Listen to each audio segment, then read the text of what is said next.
Welcome to Crime Most French, a fortnightly podcast covering intriguing cases carried out on French soil.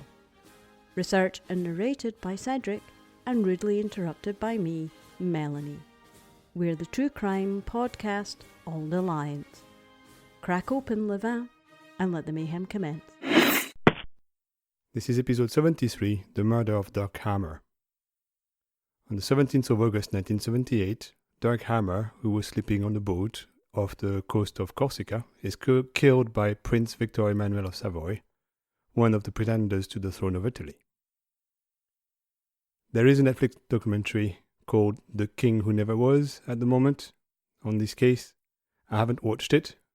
It was made by Brigitte Borromeo, an Italian journalist whose mother was a friend with the victim's mother, and who is also part of the European royal families as the daughter-in-law of Caroline of Monaco. All right, That's okay. who she is. Okay. She had special access to a lot of people, and apparently she managed to convince the not convicted murderer, because he wasn't convicted, but the possible murderer of talking on the documentary, which nobody had managed until now. All right, okay. So, but that's because she's part of the royal family, so she somehow managed to convince him to talk, and his son as well. But anyway, I haven't seen it. You have seen it, so you can mention what I didn't get. I got most of my information from court documents that comes from European Court of Human Rights case brought up in 1996 by the family. Mm-hmm. And because it was to do with the fact that they didn't get justice, in their view, they brought it up to the Court of Human Rights and they went over the case and over everything. So what I have is what the justice system officially knows about. Right. I think that was very much what I wanted to know, because this documentary, as you say, had a lot of the main players involved, but it did seem very almost sympathetic to this family, this deposed family from Italy. Yes, it's known for being like that. It's mostly people's testimonies and opinions more than a journalist's work. Yeah. So yeah, what I have is from that case and from the press at the time. Yeah. So basically I asked Cedric to do this because I found it rather galling that this guy was given so much of a mouthpiece. A lot of it is in Italian, and the guy who was sadly lost his life was actually German. But they were all, very privileged people. On the 17th of August 1978, 4 yachts are moored in Palma Cove on the eastern part of the island of Cavallo, which is one of the Lavezzi Islands, which is a set of islands off the coast of Corsica. So it's French territorial waters. Mm-hmm. But it's mostly used by Italians. Yeah, I mean, Sardinia and Corsica aren't really a million miles away from each other. They're quite close. Yes, you can't swim it, obviously, but no. they are quite close, yes. Mm-hmm. 3 of these yachts, the Cook, the Master, and the Mapaggia, are moored together. Mm-hmm. And the 4th one is the Aniram, which is Marina in reverse. Oh, right, yes. Was the property of Prince Victor-Emmanuel of Savoy, who lived in Geneva at the time. Mm-hmm. Of course, no taxes. On the night of the 17th to the 18th of August 78, on leaving a restaurant where he had spent the evening, Prince Victor-Emmanuel noticed that the rubber dinghy belonging to him was moored instead of waiting for him. And he had no idea why, because that was his. And it was next to the Cook. He couldn't reach his boat, obviously, because his dinghy was gone. Yeah. So he went back to a house he was renting on the island and took another of his boats. And arming himself with a rifle, that was classified as a military weapon. It was an AM1, I think. And a clip of 31 bullets. Mm-hmm. According to him, he had that weapon to hunt wild boars. Because you need there's multiple a war weapon to hunt wild boars. Yeah. Yeah, especially kind of like when you're on holiday in Corsica. Yeah. You've got to go to another country. Where military weapons are totally illegal. Yeah. Yes. Mm. Anyway, that's his excuse for having that gun. So he brings his boat alongside the cook, and he according to him, tries to recover his property.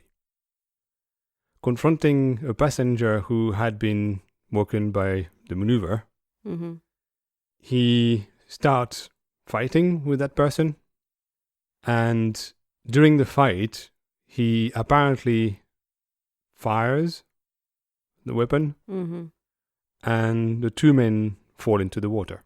Right. However, one of the bullets very seriously wounded a 19-year-old German, Dirk Hamer, who had been asleep on the deck of the Mapagia, different boat. So it was a rogue bullet. That's apparently a rogue bullet, yes. Prince Victor-Emmanuel called for the emergency services, apparently, and Dirk Hamer was admitted in Porto Vecchio, that's in Corsica, hospital at about 6 a.m. in a deep coma, with no measurable pulse, no blood pressure. What's weird is that the incident happened 4 hours earlier. So I already have a few questions here. Did he wait 4 hours to call the emergency services? Or did the emergency services take 4 hours to come? That's off the coast, yes, but you can reach it with a tiny dinghy. Yeah. That should not be a problem for emergency services. No. So I don't know why there's that 4 hour gap. I'll give you a little bit of background that obviously aren't in the court papers. The people on the boat, stretching across the other boat, and the other collection of people who were there just from that night out in Sardinia, they were all eating at the same restaurant apparently, and they think that the prince, the so-called prince, he was getting more and more brassed off by the fact that he was having to listen to these young, loud, gregarious Italians just making too much noise. And when they went back to their boats, they were, in no uncertain terms, told, "No, I'm sorry, but the weather is way too choppy. We're not heading back to Sardinia, so you have to find, somewhere to sleep for the night." So this is obviously why they've felt the need to get back to their own moored boats and have taken this boat that they obviously just automatically assumed was, not his, or whether they did assume it was his, I don't know. But they definitely, there was no plan for them to be there, and they were all just dossing down.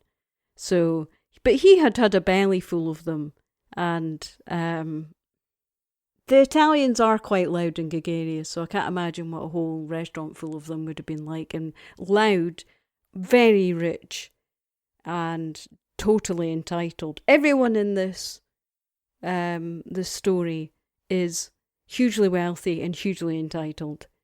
I have a bit more on that. Yeah. That comes from the press at the time. Apparently it was very common for those rich people who had yachts and stuff to take each other's boats, dinghies. Right. So that would. So essentially, you wanted to go to your boat, you found a dinghy and took it, right. And that was apparently very common and totally accepted. Right. Except by him. Yeah. Well, of course, yes. Because that was his. He had his. Is it Sicily? He's supposed to have. He's supposed to have been the prince of. Well, I don't know exactly. I can't what quite remember which, anyway, but it's not all of Italy. He's, he wasn't like Juan Carlos. He wasn't. I don't know. But I think it's quite a small kind of area. Yeah, it could have been Prince of Sicily or something like that. I mean, he definitely, the guy had, all of the world's chips on his shoulder about being deposed, being basically in exile from his country. So, of course, he's having to sit and listen to these yahoos yucking it up.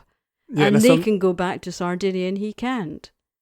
So that was definitely exacerbating things. Yeah, that's something that came out a few years later during trials, that he had a chip on his shoulder against the Italians in general. Oh, yeah. Because the story of the family is they were kings of Italy Mm-hmm. until 1946 after the war. Yeah. And when the Republic of Italy was created, Mm-hmm. they put in their constitution that they were a republic and could never become a monarchy ever again. Mm. And they kicked out the royal family. They were Yeah. told, you'll have to leave Italy and never come back. Mm-hmm. So his whole family had a chip on their shoulder against the Italian people Mm. for having been kicked out of their country. Yes.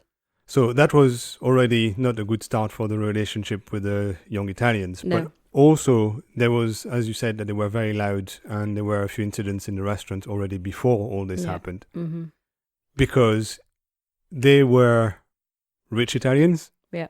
But not royal Italians. No. They were nouveau. Exactly, nouveau-ish. And therefore, he despised them. Yeah.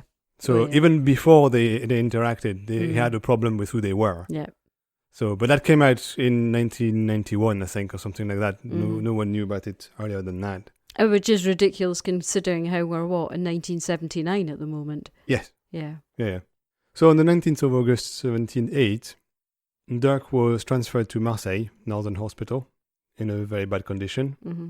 And on the 30th of August 78, against the advice of the doctors from the hospital, Dirk, whose parents are also doctors, was taken to the Heidelberg University Hospital in Germany. So they moved him unnecessarily.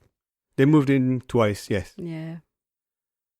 Dirk's side is very famous because he described, after the death of his son, Dirk, Mm-hmm. spoilers, he dies very soon, Yes. how that had affected him and his wife, and that had somehow created cancer. And he created what's known now as the 5 laws of Hamer, which is a way to investigate biological cancer and the sources of cancers. So he's very famous for that. You can look up the books on IMDb. All right, I didn't okay. read them, but he's known for that. That's what he's known for. Right. Anyway, intensive care didn't really help, and Dirk died on the 7th of December, Yeah. 78. And he was never conscious and never gave evidence. So his side of the story is gone. Yeah. An autopsy is carried out on the 11th of December 78, and it shows that the bullet wound had been the cause of the death. Mm. It severed an artery in his leg. Yeah, did they amputate his leg? Yes. Yeah, that's right. The family pressed charges against the hospital because they say the amputation wasn't done right, and that's part of why he's dead. Right. And the hospital denies it. He was Yeah. dead pretty much before he arrived to the hospital, but they tried Mm. what they could. Mm-hmm. So yes, they tried to amputate the leg because of the loss of blood and everything. Yeah. Mm-hmm. But that didn't help. No. On the 18th of August 78, at 7 a.m., Prince Victor-Emmanuel is taken into custody. He's arrested. Mm. The next day, a judge called Breton, investigating judge, at Ajaccio, so that's the capital of southern Corsica, Southern Corsica, yeah. is charged to investigate the affair with the police. And he charges Victor-Emmanuel with assault, occasioning actual bodily harm, Mm-hmm. and possessing and carrying a Category 1 weapon. That's what he's charged with on that day. At the end of his examination, he is remanded in custody. During the next couple of weeks, the investigating judge questions the accused twice and takes statements from witnesses, so people from the other boats Mm-hmm. and restaurants, I guess, and appoints a number of experts to conduct medical examination on the victim and to explain what happened and how it could have happened and Yeah. their opinion. He also issues warrants authorizing the police to take statements from the witnesses and the victim, Mm-hmm. because at the time he's not dead yet. Remember, that's August, he died in December. So, yeah. Mm-hmm. So there's international warrant to question them. Yeah. Because, of course, everybody disappeared. Yeah, because he would have been in Germany by that point. No, on the 18th, no, he's still in Marseille. He's still in Marseille. Because he was moved at the end of August, on 30th of August, to Germany. Right. But he's still on the mainland anyway, still scattered to the wind. In a letter on the 28th of August, the prince admits civil liability Mm-hmm. for the incident. And he pays the family on the 5th of September 500,000 francs It's a Swiss for franc. damages. And presumably this is it Swiss francs? It's French francs. Okay. So it's a bit less than 100,000 euros. So he's paying money for something that he did, obviously. No, because he doesn't want that to be the case. He accepts liability, but officially the money is to move him to Germany. Because you need an ambulance trip from Marseille to Germany, which is very expensive. Okay. So that's, according to him, what he paid for. Sure. He didn't pay the family to be quiet. Sure. He paid the family to move Mhm. the son to a hospital in Germany. Sure. Mhm. Right. So he doesn't admit to murder. That would be stupid. Mm. Anyway, he thinks that that's the end of it, because that's what rich guys do. Well, there you go. Thanks for listening to Crime Most French. And of course, no, that's not the end of it. No, because the investigating judge doesn't care. That's not his problem. You pay Nope. whoever you want. You're Yep. still investigated for murder, so Quite right. don't care. So on the 6th of September 78 in Ajaccio, the public prosecutor files a supplementary application requesting further investigating measures. Mm-hmm. Because he just read what the police and investigating judge found in Yes. the previous 2 weeks or so, Mm. and is not happy with what they found. Right. So he wants more investigation. Right.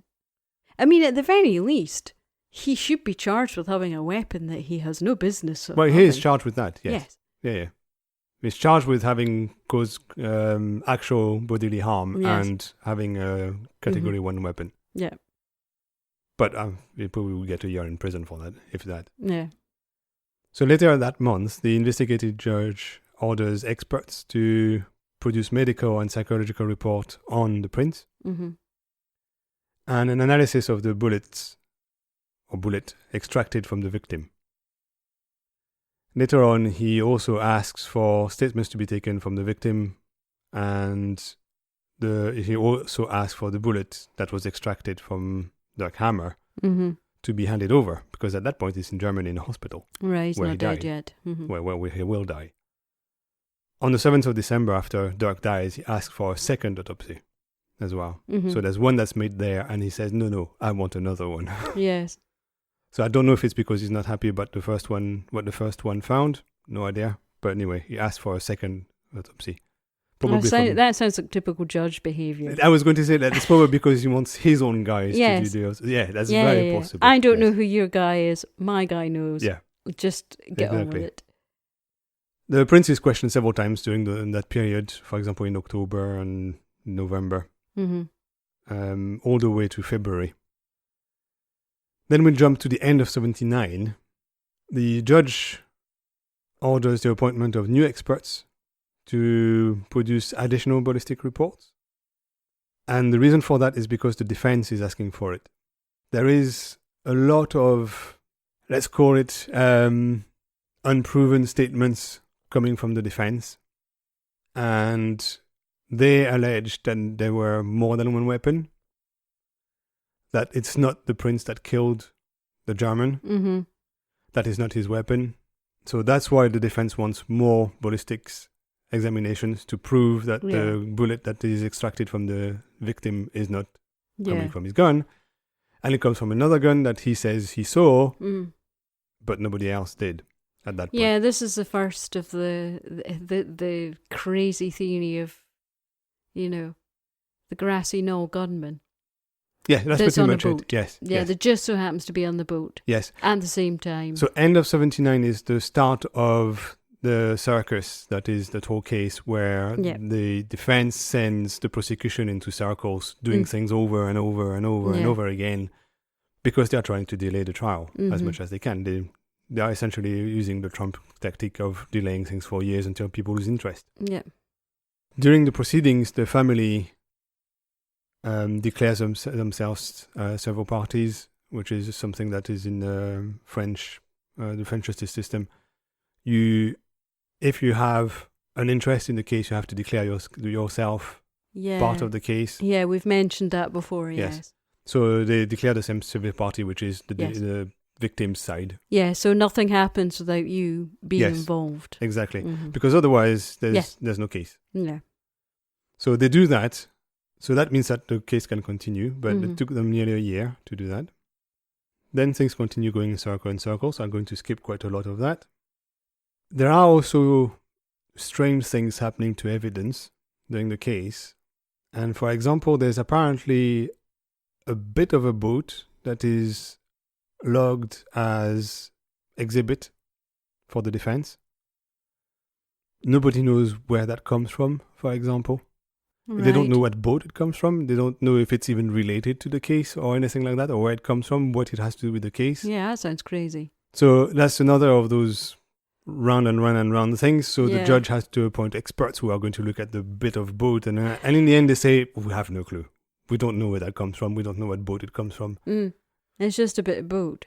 It's a bit of boat. And they can't figure out what it has to do with the case. The defense says, but it's very important, so you have to examine it and spend 6 months doing expert analysis and all that for absolutely nothing. On the 10th of March 1981, the investigating judge charges the prince with fatal wounding, which is like the first step towards homicide or murder. Yeah. That's kind of like accidental homicide, kind of. Yes. So that's when the defense starts attacking back the case. So instead of just wasting time at that point, they start doing things. So they have an opinion filling, criticizing the autopsy, for example. They request 3 new experts to, again, analyze the victim's body. So in 1981, we're talking 3 years later. At that so they point. were proposing that they actually exhumed this poor young guy's body. I would assume so, yeah. That's disgusting. Just for a delaying tactic. Oh yeah, and they appeal against everything the judge does the whole time. Every time he does something, every time he requests a document, every time he requests somebody to do something, they object to it and they file it against the trial and it starts again, so it goes to court and then they appeal and then everything takes months and months and months. The judge just can't move forward. No. But that's exactly what rich people do in court. Oh yeah. If you delay things long enough, then people are just going to lose interest and it's going to die. And that usually works, for Trump anyway. No, this is slightly different though. Yes, it is slightly different. It's not the US, for a start. Yes. There are medical tests being done all the way to 1983, by the way. Again, for that reason.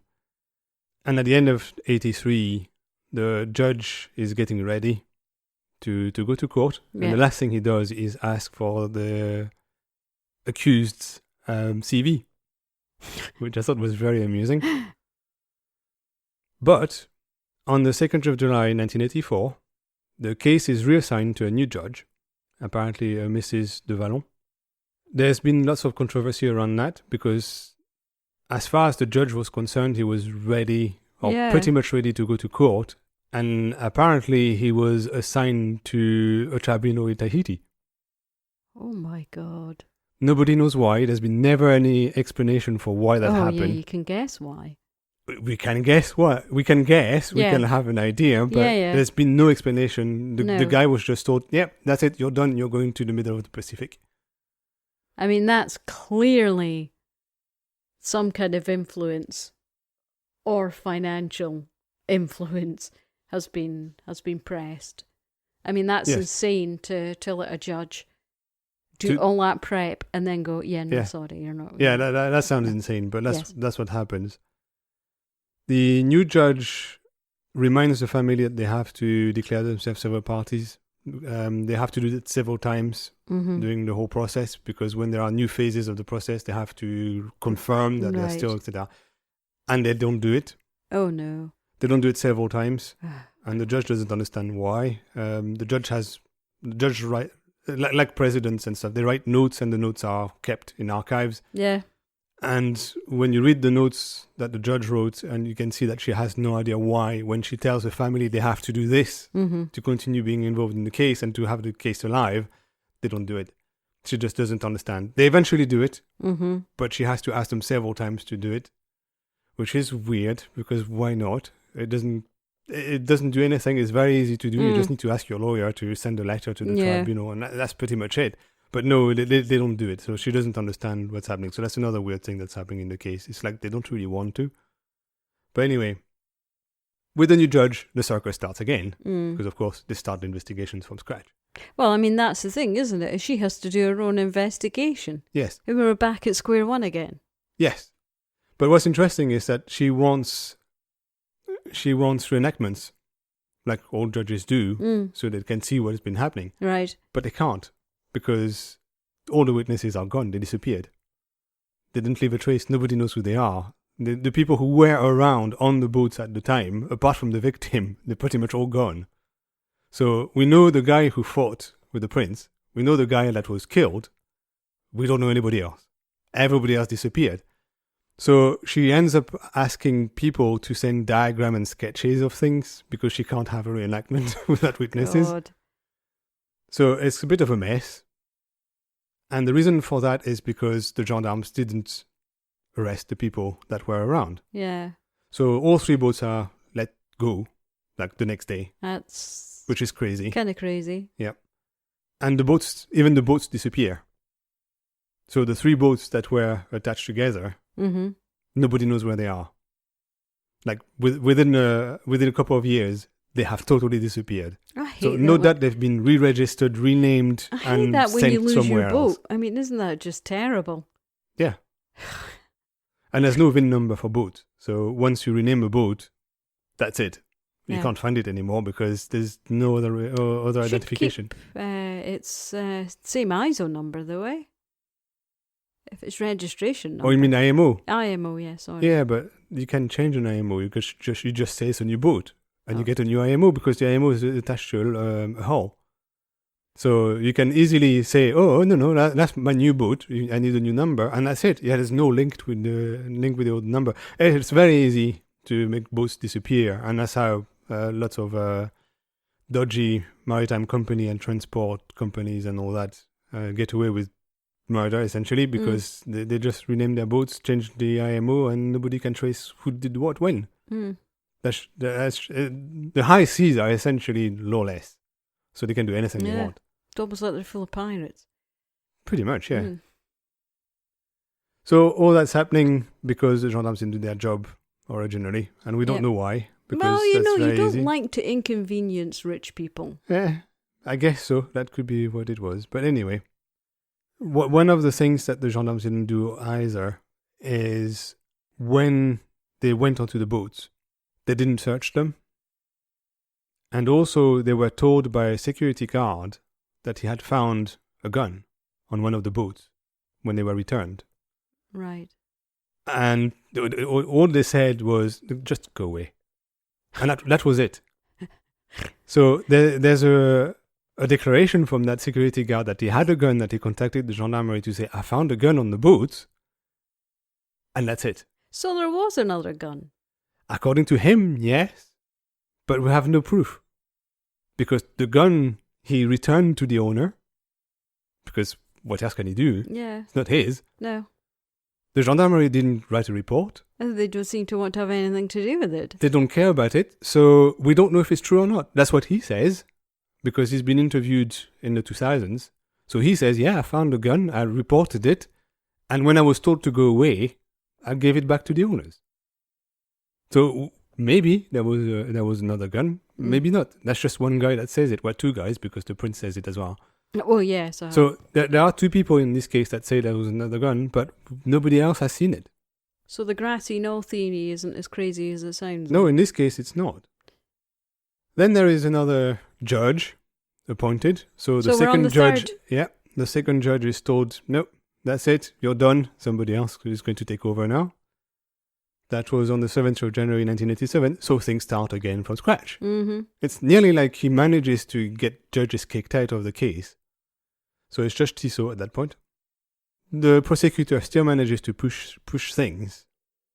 And he files for trial in February 87. It takes years to get to trial, mainly because on each step of the way to the trial, the defense does what it does all the time, appeal every single document, every single decision, and they always appeal the decision of the first court, so everything takes forever. But finally, in 1990, a date for the trial is set. So we're talking 12 years at that point. That's ridiculous. Between the 3rd of June and the 4th of November 1991, so it takes another year, there is finally a trial. There's 10 experts, 28 witnesses, and the 4 family members that take part in the trial. That takes place in Paris. The prince is sentenced to 6 months imprisonment, suspended. That was only for having an unauthorized weapon. Yeah. And nothing else. So no justice for this young guy. No. He's accused of fatal wounding, but for some reason, the judges found attenuating circumstances. So essentially he's not sentenced for that. So what circumstances are they? I don't know. I couldn't find what it was. What, he's rich and powerful? But I guess so. I don't know. Maybe he was intimidated by the young Italians or something stupid like that. I have no idea what it is that he manages to argue. But he just gets away with it at that point. The court also decided that even though they were pretty sure he did something, and they had proof of something happening, they didn't have proof that he did it. He, at some point, charged with a voluntary, well, I guess it would be GBH. But because they can't prove that he actually fired the shot because all the witnesses are gone, they give him a reduced sentence for it. He still appealed against it because he just doesn't want to be sentenced at all. And on the 2nd of July 1992, the court says, no, you have no appeal. So in total, he spent 55 days in prison for a murder, I guess. Yeah. And that's it. Yeah. And it's all because they don't have the witnesses. But anyway. It was definitely, obviously, bad policing from the start. Yeah. They obviously didn't want to be involved or didn't want to inconvenience whoever it was, so they didn't do their work, and therefore there's just nothing to go on. I just don't understand how they can't put the bullet. It doesn't prove he fired. That's the thing. But it definitely came from his gun. It came from his gun. Yeah. He brought the gun, but they can't prove he fired the gun. No, because that's the problem. Because there's no witness. The only other witness is the guy that fought with him, and he's not a reliable witness because he's involved. So that's it. That's all they have. The other one is dead, and everybody else disappeared. I'm guessing they probably never even tested him for any gunshot residue. Oh, no, I wouldn't think so, no. No, because he was only arrested a day later anyway. So, no. In 1996, Brigitte Hamer, the sister of Dirk Hamer, brought the case to the European Court of Human Rights, and that's where I got the information from. Yeah, she's been heavily involved in trying to get justice for her brother. Yes. At the time of the murder, she was in Rome trying to break into cinema because she was Miss Germany at that point. Yes. So she thought she might become a film actress. Yes, she was a model. Yes, model. She was. She loses the case, though, in the ECRH because the court says that she didn't claim damages when she should have. And again, we are going back to the family not calling themselves civil party at the right time. Yeah. And they say, well, at the time you didn't say that you had any prejudice. Why are you now saying you have prejudice? And that's essentially why the case collapsed, because they say you should have done it earlier, not now, not years after the trial. If you have been impacted by the case, you have to do and report it at the time, not 10 years later. I think because basically they took their eye off their ball because he buggered back off to Switzerland and just dragged the whole process out. Yes. And it's just horrible to think that they're not going to get any justice just because of some legal loophole. And a lot of people not doing their job right. Yes. And a few people who tried being moved to Tahiti. Yeah. That's just... So, but it's not entirely the end of the story. In June 2006, while in prison for affairs of illegal gambling, corruption and prostitution, because that's the kind of nice guy the prince is, he's recorded confessing having killed Dirk Hamer, and having fooled the French justice system. Oh, yes. Despite 20 witnesses. He says that. He said, they had 20 witnesses and I still won. And I was sure I could win. The video was obtained by a judge because they had put a bug in a phone in a prison. The judge was called John Woodcock, an Italian judge called John Woodcock, which is kind of amusing, but as his dad was English. Ah, okay, yeah. But his mum was Italian and he's Italian, but it has a very English name. Yes. So that was funny. Very so. So it had nothing to do with the affair, the murder. No. But somehow he just decided to confess to it to someone else. Yeah. He's a powerful guy that had been doing RICO activities. Seems to be quite a bit of that going around. So he was saying that he was sure of winning. He said, I fired one shot like this and one shot down, but the shot went this way and it went here and it caught his leg and he went when it went to the cockpit. Yeah. That's how he explained things. So he knew exactly what had happened. But of course he denied it when he was arrested. Nobody knows why anything happened. We talked about it at the start. Why he went to that boat, why he started shooting things. We can assume why he did it, because he was pissed off at the Italians and the Italian government from 1946 and all that, but we don't really know. It's just something he decided to do on that day. Having seen the documentary and watched him and his son, one of his sons, just the level. His main son is really the one that's involved in the case now. Just levels of arrogance. Oh yeah, they're entitled bastards. There's no doubt about that. Yeah. And it didn't even end there, because in 2007 he took the Italian government to court for 260 million euros for financial damages after his family was kicked out of Italy because they lost property. The Italian government told him to fuck off and said, in fact, what we're going to do is we are going to sue you for damages against for historic grievances. So that hasn't happened as far as I know, but the Italian government is now saying, yeah, okay, you can pretend whatever you want, we're going to sue you now. Yeah, that sounds like a stalemate, self-assured destruction, isn't it, really? If you're going to do that, you're going to try and financially wipe us out, we'll financially wipe you out. 260 million for the Italian government is not even pocket money, it's dust. So true. Nobody cares, but it's for the principle. Yeah. So yes. So that's essentially what the story is as far as the court documents and the press are concerned. He got away with it. He was a bad rich man who had a gun that he shouldn't have. Yes, and also he killed someone, knows how he did it, but got 55 days in prison for it. Suspended. Oh no, he did spend 55 days. He did the 55 days waiting. You have no trial. idea what a toll that took on him.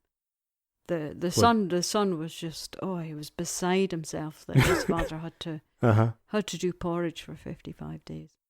Yeah. Well, what can I say? There's now as queer as rich folk.